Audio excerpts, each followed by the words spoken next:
Climax dialogue చెప్తాం. అమ్మో climax కి వేసారా? ఓకే, బాగుంటది, చాలా చక్కగా రాశారు డైరెక్టర్ గారు. ఈ పెద్ది ఇండియనోడు కాదు సర్కార్. ఈ పెద్ది ఇండియనోడు కాదు సర్కార్. నాను ఇండియన్ అవ్వాలంటే ముందు మా ఊరు ఇండియాలో ఉండాలి కదా సర్కార్. ఈ నడవనేనోడు ఇంత దాగా పరిగెత్తుకుంటూ వచ్చాడంటే నా పరుగు ఈ ప్రపంచానికి తెలియాలని కాదు, మా ఊరి కాలినడక ఈ దేశానికి తెలియాలని. ఎన్నో ఏళ్ళగా మా ఊరు ప్రజలు నడుస్తూ ఉంటే నాలాంటోడు ఒకడు ఇక్కడ దాకా రాగలిగినాడు. ఈ కాలినడక తప్ప ఏ రవాణా సౌకర్యము నేను ఊరు సార్ మాది.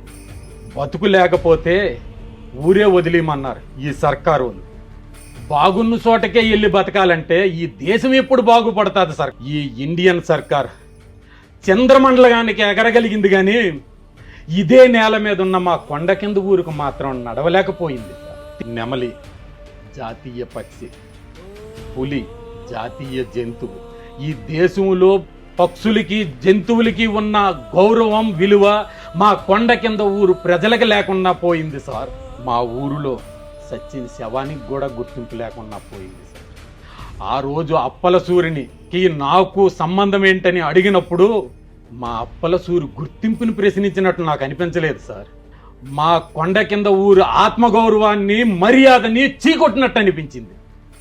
ఏ సర్కారోడైతే మా ఊరిని గుర్తించలేదో అదే సర్కారు రైలు బండి ఒక్క నిమిషం మా ఊరిలో నాగితే మా ఊరికో పేరు వస్తుంది. అది సాలూరు మండలం అవుతుంది, విజయనగరం జిల్లా అవుతుంది, ఆంధ్రప్రదేశ్ రాష్ట్రం అవుతుంది. అప్పుడు కదా సార్ ఈ కొండ కింద పెద్ద ఇండియన్ అయ్యేది. ఇండియన్ అనే ఒక గుర్తింపు ఇవ్వండి. మా గుర్తింపే మా ఆత్మగౌరవం, మా గుర్తింపే మాకు గోల్డ్ మెడల్. సూపర్ అసలు.